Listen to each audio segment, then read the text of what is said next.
Paz y bien, queridos hermanos y hermanas. Hoy es viernes y Jesucristo lo sabe.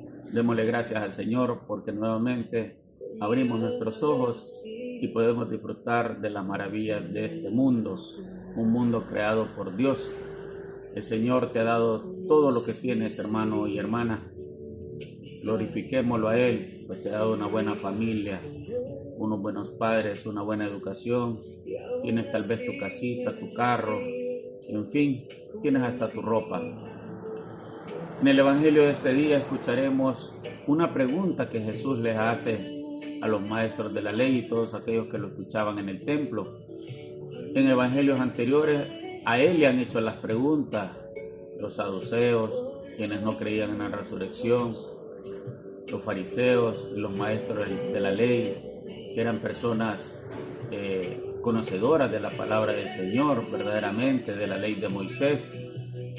Hoy Él les pregunta, y a veces cuando nos toca que nos pregunte, no hayamos qué decir, pero sí nos gusta poner en situaciones difíciles a aquellos cuando les preguntamos nosotros, porque creemos tener la razón siempre, y cuando en muchas ocasiones simplemente la pregunta que le haremos a esta persona no es la adecuada, o tal vez la pregunta que quieres hacer no viene de Dios, sino viene de tu propio ego, de tu propio deseo de sentirte bien y que te escuchen hacer esta pregunta, así como te gusta a veces acusar al hermano o a la hermana. Del evangelista San Marcos, del capítulo 12, los versículos del 35 al 37. Es la parte final, ¿verdad?, de este capítulo 12 de San Marcos. Jesús estaba enseñando en el templo y preguntó: ¿por qué los maestros de la ley dicen que el Cristo será hijo de David? Pues el propio David son estas palabras proféticas. Dijo el Señor a mi Señor: siéntate a mi derecha hasta que ponga a tus enemigos debajo de tus pies. El mismo David, movido por el Espíritu Santo, lo llamó su Señor. ¿Cómo entonces puede ser hijo suyo?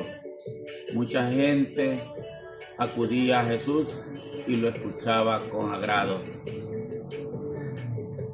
Hasta ahí llega el Evangelio de este día, pero les leeré un poquito más. También en sus enseñanzas Jesús les decía: miren cómo andan los maestros de la ley. Les gusta pasear con amplias vestiduras, se saludan en las plazas y ocupan los primeros lugares. Eso pasa en muchas ocasiones, hermanos y hermanas, que a veces queremos hacerle creer a los demás que solo lo que nosotros decimos o que lo que nosotros predicamos es lo correcto. No le permitimos a los demás tener su propio criterio, por decirlo así, o que mediten la palabra del Señor y nos digan qué les dice a ellos. Porque la palabra del Señor nos habla individualmente a cada uno de nosotros. Sí lo hace de una forma general, pero tal vez alguna de estas palabras es dirigida directamente hacia ti. Por eso siempre les digo que cuando estén en misa, en la Santa Eucaristía, pongan atención a la primera lectura, al Salmo. Los fines de semana que hay segunda lectura también es importante. Y ya no digamos el Evangelio, que es la parte que el sacerdote lee y medita.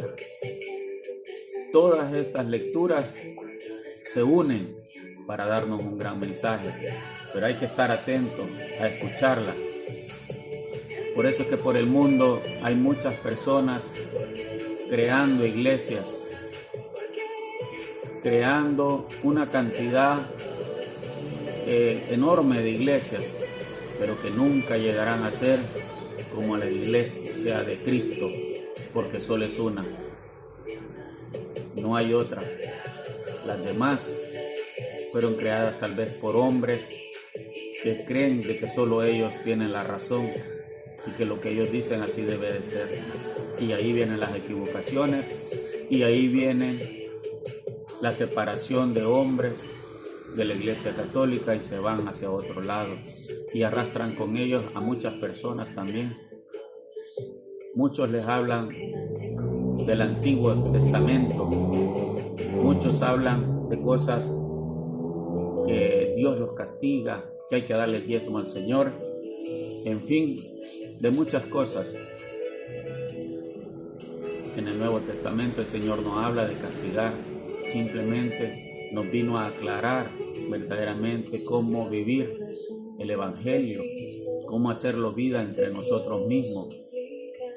Y por eso hemos escuchado que les dejo un mandamiento más, que se amen los unos a los otros. Que ames al Señor con todas las fuerzas, con todo tu corazón, con toda tu mente, con toda tu inteligencia, con toda tu alma, y al prójimo como a ti mismo. Dios nos da palabras de aliento. Dios nos dice: aquí voy a estar yo hasta el último día. Dios nos enseña a ser fuertes como la roca que el constructor desechó, es ahora la piedra que sostiene a la iglesia. Hermanos y hermanas, no nos dejemos llevar por aquello que nos dicen, por aquellos que creen que tienen la razón cuando tal vez están equivocados, porque ese es el problema a veces.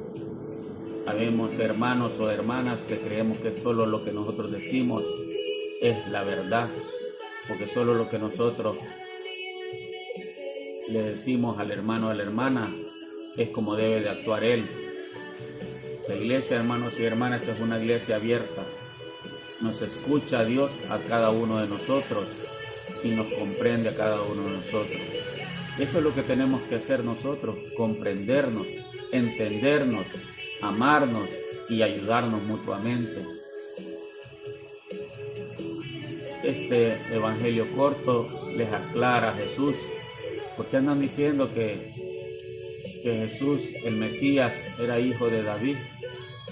Él podía venir de ese árbol familiar, porque si lo leemos acá en el Nuevo Testamento, ahí está el linaje, cómo venía desde Abraham, desde David, hasta su padre, ¿verdad?, que era José. José venía del linaje de David. Entonces Jesús viene de ese linaje, de ese árbol familiar. Eso sí es claro y es la verdad. Estamos a finales de este evangelio. Tenemos que recapacitar, hermanos y hermanas, y entenderlo.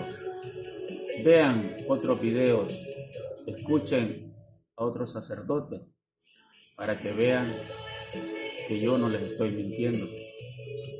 Tenemos que aprender a leer la palabra del Señor y a entenderla. No se dejen llevar por lo que dice otro, por lo que aquel quiere que hagan. Detengámonos y pensemos bien, hermanos y hermanas.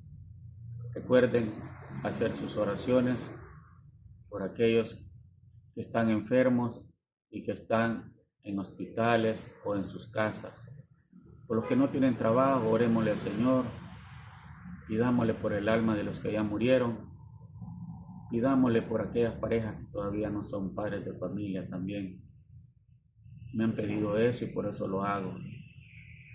Que el Señor cuide de aquellos hijos que están lejos de sus papás. Y hijos, recuerden que sus padres los necesitan hoy en la vejez también. Llamémosle, Señor, por nuestro Papa León, nuestro obispo Fabio Colindre, los sacerdotes de todo el mundo y nuestra fraternidad del Oratorio San José. Oremos unos por otros y dámosle al Señor por la tranquilidad de los privados de libertad y por aquellos que están enfermos ahí. Y dámosle por los líderes, por los presidentes de los países. Hoy en la mañana leía que los presidentes de Rusia y el otro país con el que han estado en guerra, no me recuerdo el nombre ahorita, estaba pidiendo uno de ellos reunirse para aclarar y hacer un cese al fuego. Clamémosle al Señor que esa reunión se haga y paren esa guerra. Que Dios les bendiga y les acompañe donde quiera que vayan y cuide de ustedes y de su familia. Seguiré orando por cada uno de ustedes. Recuerden también, muchos entrarán a una sala de operaciones, a hacerse alguna cirugía. Pidámosle al Señor que pongan en esos médicos, en esas enfermeras, todo el conocimiento necesario para que puedan salir bien. Hoy es viernes y Jesucristo lo sabe. Pase bien.